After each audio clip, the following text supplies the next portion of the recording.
Bonjour à toi, aujourd'hui pour travailler sur la sortie de l'emprise, j'ai malheureusement une mauvaise nouvelle pour toi. C'est qu'on ne sort pas d'emprise directement, totalement.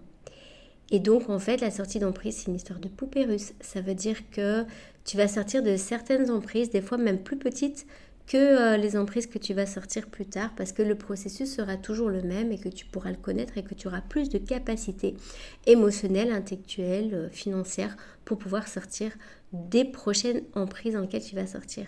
Donc ne te décourage pas, le processus de sortie d'emprise, je dirais que c'est un petit peu à vie et qu'au niveau systémique planétaire, eh bien, on le vit tous.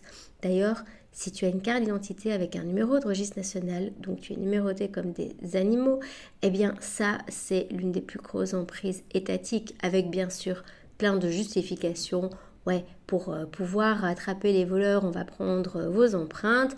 Bon, les grands voleurs, c'est pas toujours les personnes qui vivent autour de nous. En général, ils sont bien plus haut placés et très bien protégés pour ne pas avoir de problème. Enfin, ça, c'était avant, parce qu'à mon avis, pour l'instant, c'est quand même un peu beaucoup en train de changer. Donc, il y a énormément d'emprises dans lesquelles on doit sortir.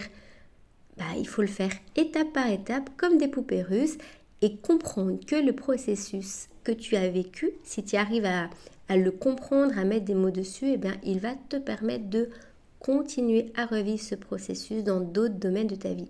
Et tu as autant d'emprise que de domaines de ta vie en lien avec l'âge, en lien avec d'autres choses. Voilà, donc bon courage à toi. Dis-toi que sortir d'emprise, c'est l'histoire d'une vie de toute manière et c'est peut-être l'histoire de l'humanité surtout.